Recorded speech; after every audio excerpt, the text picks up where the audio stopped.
Hello मेरे प्यारे दोस्तों, यह एपिसोड थोड़ा लंबा और बहुत खूबसूरत है। प्लीज़ पूरा देखिए और अच्छा लगे तो कमेंट बॉक्स में ज़रूर बताइए। चलिए हम कहानी में आगे बढ़ते हैं। हम पिछले भाग में देखते हैं कि रुद्र ने देखा कि उसके फ़ोन पर रिंग आ रही थी विजय जी का। वह जैसे ही फ़ोन उठाकर कुछ कहता, उधर से विजय जी बोले, हम सब इंडिया पहुंच गए हैं, एयरपोर्ट पर गाड़ी भेज दो। यह सुनकर वो सोच में पड़ गया कि उसने कुछ सही सुना भी है या नहीं।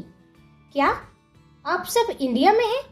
लेकिन मुझे पहले क्यों नहीं बताया कि आप सब आ रहे हैं? विजय जी बोले, फोन पर अपने सारे सवाल कर लोगे या हमें घर भी आने दोगे? गाड़ी भेजो, फोन रखता हूँ। रोहन ने पूछा, परेशान क्यों हो गया यार, किसका फोन था? एयरपोर्ट गाड़ी लेकर जाओ, सभी वहाँ वेट कर रहे हैं। रियली? सभी इंडिया आ गए, वो भी अचानक से? क्या बात है, हमें ही सरप्राइज्ड कर दिया। माया बोली, ठीक है फिर हम तीनों निकलते हैं। शाम को सीएम के साथ तुम्हारी मीटिंग है, याद रखना। उनके निकलने के बाद रुद्र भी अपने कमरे में जाने के लिए हुआ। उसी वक्त मित्रा जल्दी से रेडी होकर सीढ़ियों से नीचे आती है तो वैसे ही रुद्र से टकरा जाती है। रुद्र उसका हाथ थाम अपनी तरफ खींच लेता है और वह जाकर उसके सीने से टकरा जाती है। एक बार फिर से एक दूसरे की आंखों में खोने की चाह लिए दोनों एक दूसरे को देखते हैं।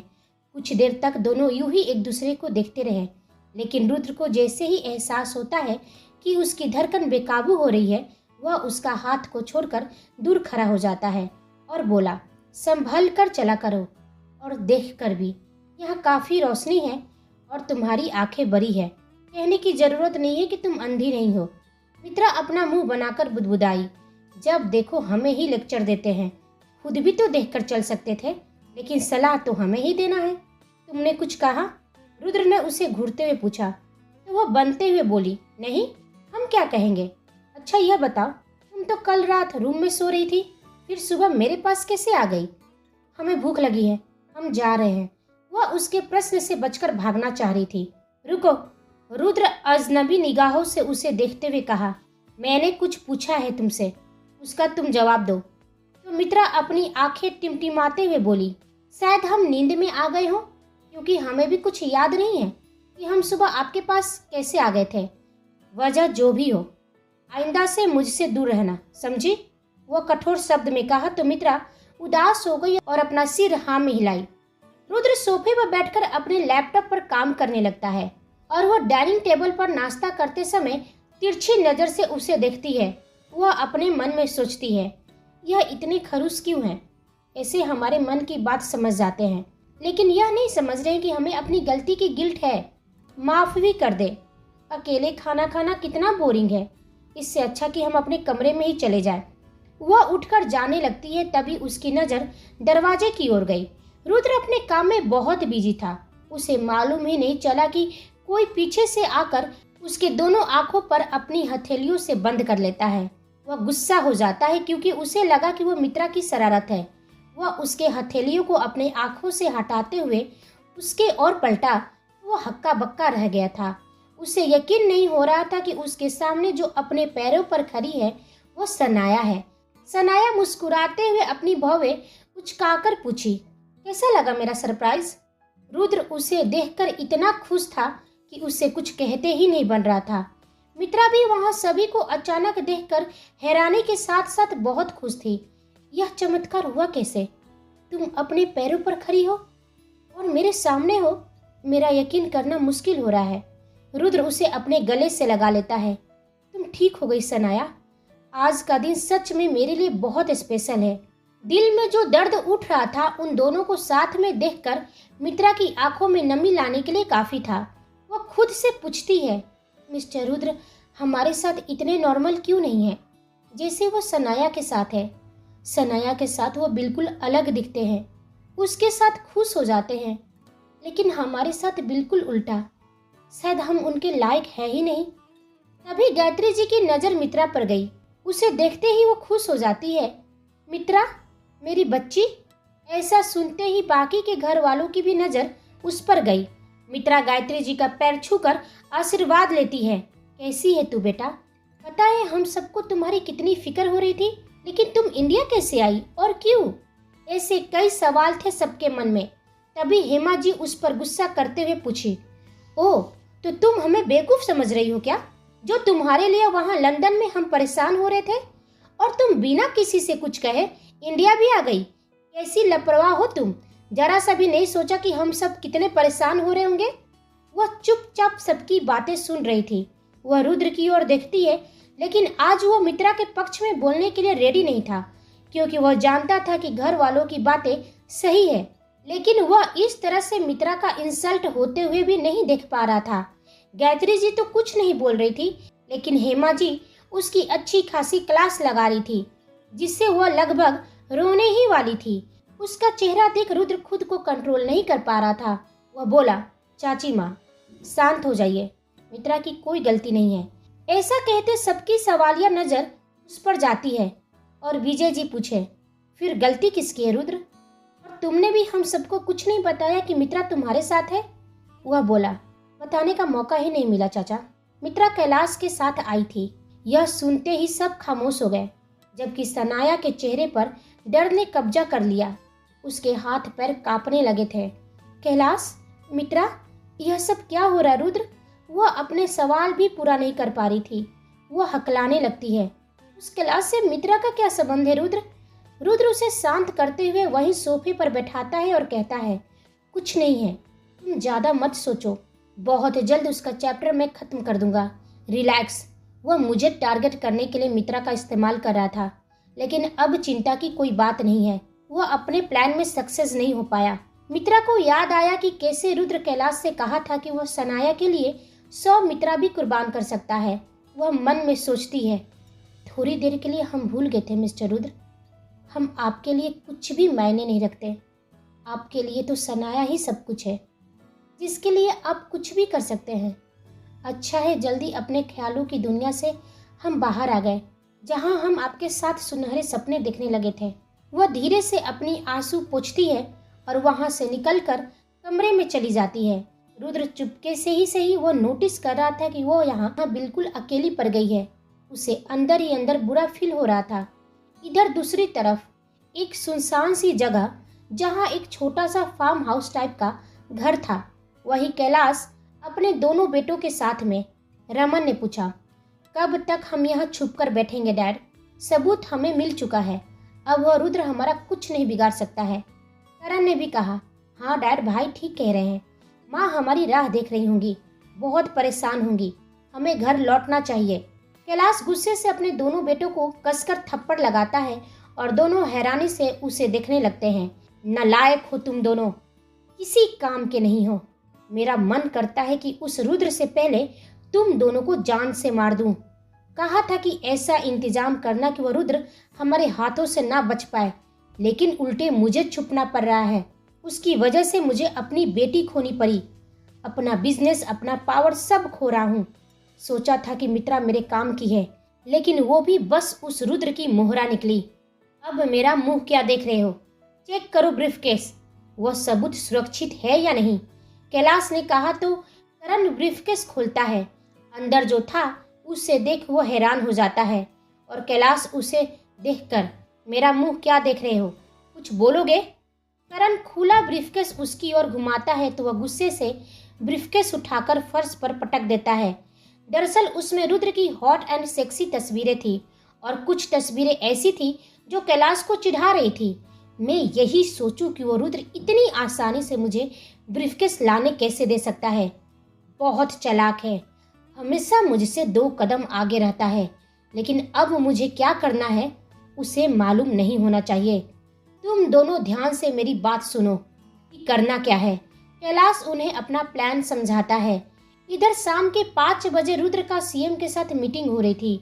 वो काफी खुश था। सीएम साहब ने कहा, मिस्टर रुद्र, बहुत सुना है आपके बारे में। सच में आप जैसे नौजवानों की जरूरत है हमारे देश को। उम्मीद करता हूँ कि आप कुछ नया करेंगे और आपके साथ काम करना मुझे भी अच्छा लगेगा। सॉरी टू से मेरी एक मीटिंग है, मुझे जाना होगा। अब तो हमारी मुलाकात होती रहेगी। दोनों गर्मजोशी से हाथ मिलाते हैं और रुद्र गहरी सांस लेकर वहीं बैठा रहता है। रुद्र का मैनेजर बोला, सर, इंडियन मार्केट की सर्वे हमारी टीम कर रही है। कुछ नए प्रेजेंटेशन बनाए गए हैं, आप एक बार चेक कर लेते और उस पर साइन कर देते तो आगे की प्रक्रिया शुरू हो जाती। ठीक है, गाड़ी में सारे फाइल्स रख दो, घर पहुंचकर चेक कर लूंगा। होटल से निकलते ही मीडिया रुद्र को घेर लेती है और तरह तरह के सवाल करने लगती है। वह उन्हें एंटरटेन करने का बिल्कुल मूड में नहीं था। वह बचकर वहां से निकल गया। इधर मित्रा टेरेस पर अकेली बैठी रहती है। अपने बाबा को याद करके उसे आज रोना आ रहा था। कोई नहीं था जिसे वो अपना गम बांट सके। उसके पास तो उसका मोबाइल तक नहीं था। आसमान की ओर देखकर बोली, बाबा आप हमें सुन रहे हैं? आपकी मित्रा बहुत अकेली हो गई है। हमने कभी नहीं सोचा था कि प्रद्युमन ऐसा करेंगे। बस एक आश्रम की लालच में वह आपको हमसे दूर कर देंगे। क्या क्या सपने थे कि हम आपके जैसा बनेंगे और फिर अपने आश्रम के लोगों की सेवा करेंगे, लेकिन सब खत्म हो गया बाबा। हमें तो यह भी नहीं मालूम है कि हम कभी आश्रम लौटेंगे भी या नहीं। हमने मिस्टर रुद्र का भी दिल बहुत दुखाया है। वो हमसे बहुत नाराज है, लेकिन समझ में नहीं आ रहा कि हम ऐसा क्या करें कि उनकी नाराजगी दूर हो जाए। रुद्र घर पहुंचता है तभी देविका बोली, रुद्र तुम आ गए? तुम्हारा ही इंतजार था। सारे न्यूज चैनल पर तुम ही छाए हो। सच में बहुत अच्छा फील हो रहा है। आज तुम्हारी पसंद के खाने बने हैं और जानते हो किसने बनाया है? एमा जी ने कहा। तो रुद्र उन्हें हैरानी से देखा। खुद जाकर किचन में देख लो। उसने देखा तो सनाया थी। वह बहुत खुश थी। रुद्र तुम आ भी गए, जल्दी से फ्रेश हो जाओ, हम सब तुम्हारा ही वेट कर रहे थे। वह पूछा, सनाया तुम्हें रेस्ट करना चाहिए, अभी भी तुम पूरी तरह से ठीक नहीं हुई हो। मैं ठीक हूँ और ऐसे भी बहुत आराम कर लिया है, अब जाओ भी। सनाया उसे पुश करते हुए जाने के लिए कहती है। सभी मिलकर डाइनिंग टेबल सजाते हैं। आज सभी बहुत ही खुश थे। गायत्री जी की तो आंखें नम हो गई थी आज अपने परिवार को खुश और एक साथ में देखकर। थोड़ी देर में रुद्र फ्रेश होकर नीचे आता है। वहाँ उसे सभी नजर आए सिवाय मित्रा के। वह उसके बारे में सोचने लगता है, वह कहाँ है? जब आया था तभी नजर नहीं आई थी और अभी भी नजर नहीं आ रही है। वह सभी को आपस में बिजी देख और बिना किसी से कुछ कहे उसे ढूंढते ढूंढते टेरेस पे चला गया। उसकी नज़र मित्रा पर पड़ी जो खाली निगाहों से आसमान को देख रही थी। वह जाकर उसके बगल में बैठ गया और पूछा, तुम रो रही हो? लेकिन वह कोई जवाब नहीं देती है, बस आसमान को देख रही होती है। वो फिर पूछा, तुम यहाँ अकेली क्या कर रही हो? नीचे सब तुम्हें ढूंढ रहे हैं। झूठ बोलने की ज़रूरत नहीं है मिस्टर रुद्र, हमें कोई नहीं ढूंढ रहा है। ऐसे भी हमारा यहाँ कोई अपना नहीं है जो हमें ढूंढे। वह बिना भाव की यह बात बोली थी। रुद्र उसके दर्द को समझ पा रहा था।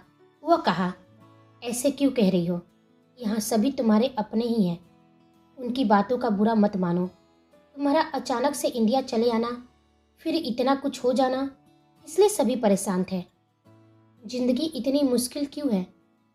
हम बहुत खुश थे अपने बाबा के साथ। ना कभी भगवान से अपने लिए कुछ मांगे और ना ही दूसरे के लिए कभी बुरा सोचे। जो था जैसा था, हम बहुत खुश थे। लेकिन किस्मत को हमारी इतनी सी भी खुशी बर्दाश्त नहीं हुई और हमें अकेला कर दिया। मुहब्बत हो गई है अपने अकेलेपन से। रुद्र उसके चेहरे को गौर से देखा, जिस पर बिल्कुल खुशी नहीं थी, बस उदासी ने अपना पहरा डाल रखा था। वह चाहा कि उसे अपने सीने से लगा ले और उसका सारा दर्द मिटा दे, लेकिन उसने खुद को रोक रखा था। वह बोला, चलो उठो, डिनर का टाइम है, सभी हमारा वेट कर रहे हैं। वह उसका हाथ पकड़ खुद उठकर जाने को हुआ, लेकिन मित्रा वहीं बैठी रहती है। नहीं मिस्टर रुद्र, आप जाइए, हमें अकेले ही रहना है। हमारा मन जब शांत हो जाएगा तो हम आ जाएंगे। वह उसके हाथ से अपना हाथ छुड़ा लेती है। तुम चल रही हो या मैं गोद में जबरदस्ती उठाकर ले चलूं? रुद्र ने कहा, देखो मुझे गुस्सा आ रहा है, प्यार से कह रहा हूं तो चलो मेरे साथ। वह उठकर खड़ी हो गई और पूछी, क्यों गुस्सा आ रहा है आपको? क्या फर्क पड़ता है आपको? आपने ही कहा था कि हमारे खाने या ना खाने से आपको कोई फर्क नहीं पड़ता। हमारे साथ कुछ भी हो तो भी आपको फर्क नहीं पड़ता। आप तो हमारे जैसे लाखों मित्रा को कुर्बान कर सकते हैं। यह सुनते ही रुद्र की आंखों में गुस्सा उतर आया और बोला, ठीक है, मैं अब तुमसे कुछ नहीं कहूँगा। गलती मेरी थी, मुझे यहाँ आना ही नहीं चाहिए था। तुम्हें क्या लगता है कि मैंने यह बात क्यों कहा होगा? तुम कभी नहीं समझोगी मित्रा, या तुम समझना ही नहीं चाहती हो। मेरा हर काम करने की वजह होती है मित्रा। मैं उस कैलाश को यह नहीं दिखाना चाह रहा था कि मुझे तुम्हारी फिक्र है। तुम मेरे लिए मायने रखती हो, ताकि अगली बार से वो तुम्हें लेकर मुझे ब्लैकमेल ना कर सके। मुझे हमेशा से लगता था कि तुम मुझे समझती हो, लेकिन मैं यहाँ गलत था। अब मुझे तुम्हें कुछ भी साबित करने की जरूरत नहीं है। तुम्हें जो समझना है तुम समझ सकती हो। आजाद हो अब।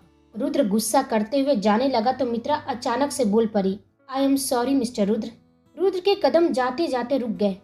वह अपनी आंखें बंद कर लेती है, जिससे आंसू बहे जा रहे थे। I am sorry mister Rudra. हमें आप पर यकीन करना चाहिए था। हम करना भी चाहते थे, लेकिन वो वीडियो देखने के बाद हम टूट गए थे और कैलाश अंकल की बात में आ गए। प्लीज हम पर यकीन कीजिए। हम ऐसा कुछ भी नहीं करना चाह रहे थे जिससे आपको दुख हो। उसके आंसुओं से भींगा चेहरा देखकर रुद्र का दिल खुद से बगावत कर बैठा था।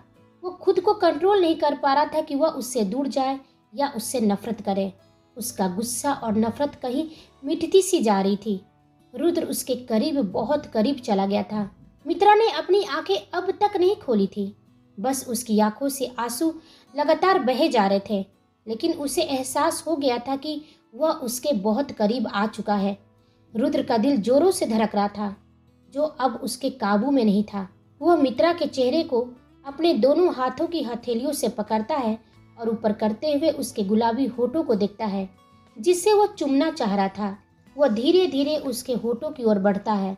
मित्रा अपनी आंखें भींच लेती है और अपने दोनों हाथों से अपना दुपट्टा मुट्ठियों में कस लेती है। ऐसा करते देख रुद्र रुक जाता है और उसके चेहरे को गौर से देखता है, जिस पर पछतावे के साथ साथ समर्पण भी था।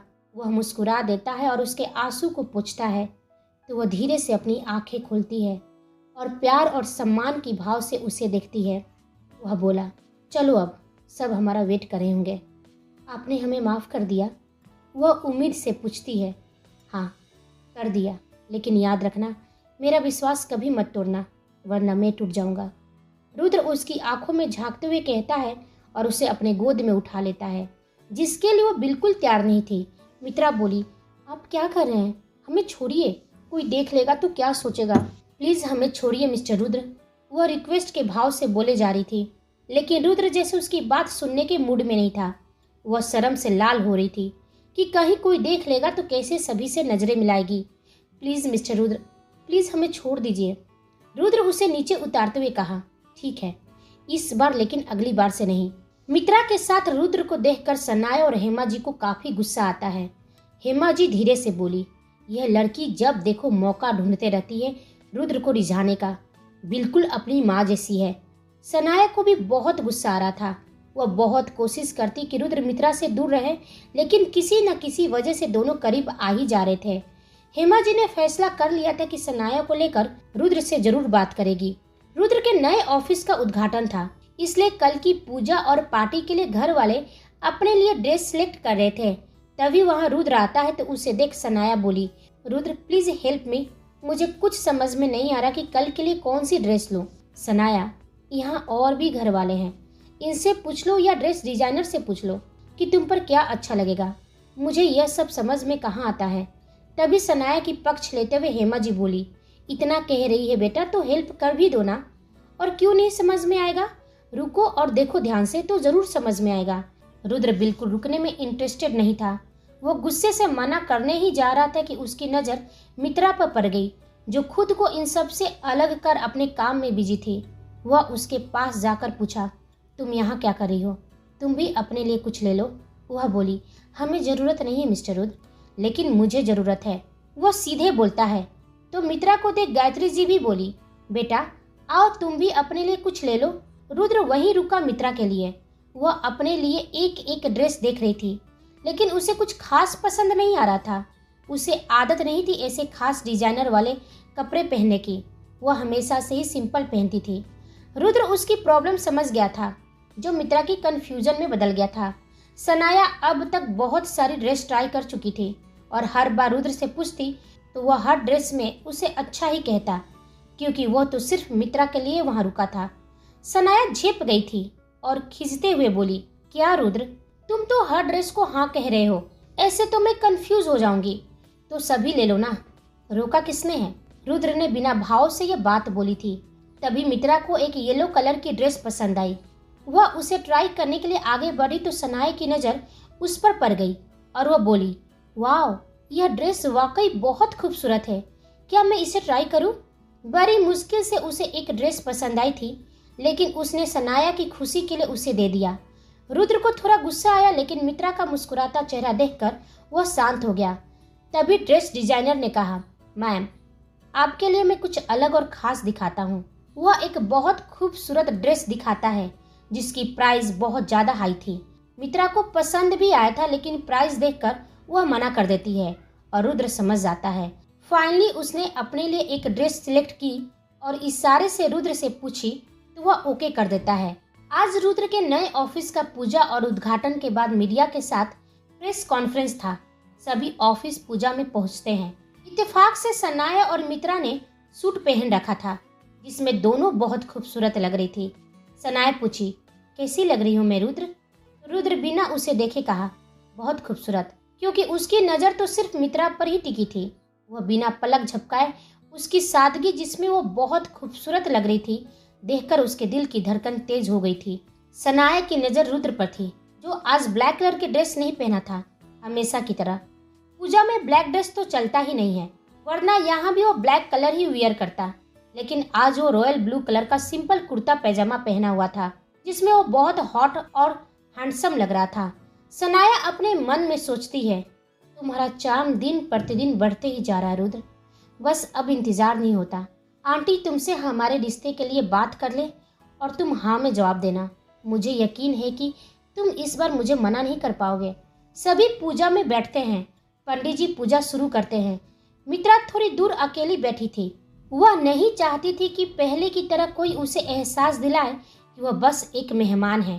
पूजा के दौरान रुद्र की नज़र बार बार उस पर ही चली जा रही थी और वह उसके सामने ही बैठी थी, लेकिन वह पूरी कोशिश कर रही थी कि उसकी नज़रें रुद्र से ना मिले और रुद्र चाह रहा था कि वह उसे देखे, लेकिन उसका ऐसा ना करने की वजह से उसे अंदर ही अंदर बहुत तेज गुस्सा आ रहा था। वह बहुत कोशिश करता कि किसी तरह मित्रा उसे देख ले, लेकिन मित्रा ने जैसे ठान लिया था कि आज तो वह रुद्र को देखेगी ही नहीं, चाहे वो कुछ भी कर ले।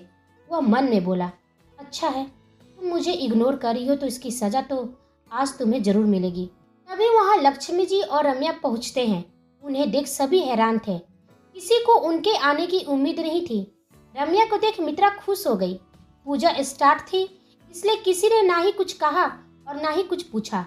वो दोनों चुपचाप जाकर बैठ जाती है। रम्या मित्रा के पास बैठती है और उससे कहती है, अरे यार, कुछ भी कहो, यह मिस्टर रुद्र है बहुत हैंडसम। देख, लगता है कि सारी लड़कियां इन्हीं पर घायल हो जाएगी। सच कहूँ, रमन से पहले मुझे मिले होते तो मैं तो इससे ही शादी कर लेती। उसकी बात सुन मित्रा मुस्कुरा देती है और उसका मुस्कान देख रुद्र चिढ़ जाता है।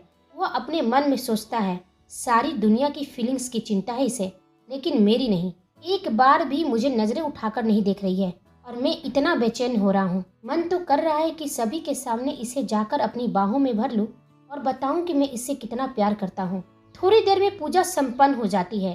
लक्ष्मी जी और रम्या के बारे में सनाया को कुछ भी मालूम नहीं था, इसलिए कोई नहीं चाहता था कि उनके बारे में उसे कुछ भी मालूम चले। लक्ष्मी जी गायत्री जी का पैर छूकर आशीर्वाद लेती है और सभी से अपनी बहू रम्या से मिलवाती है। तभी रुद्र ने कहा, अच्छा किया मामी, आप आ गई। आप सभी से मिलना चाहती थी तो सोचा यही मौका है आपको सभी से मिलाने का। रम्या को लेकर मित्रा साइड में चली गई। कैसी है तू? रम्या पूछती है। मित्रा उसे सब बताती है। रम्या का तो हैरानी की सीमा नहीं थी। मित्रा बोली, हमें तो लगता है कि मधु की मौत का भी कोई रहस्य है। हमें नहीं लगता कि मिस्टर रुद्र कभी कुछ ऐसा करेंगे। हो सकता है कि कैलाश अंकल को गलतफहमी हो गई हो, नहीं मालूम यार, लेकिन पापा, रमन और करण कोई उस दिन से घर नहीं लौटा है।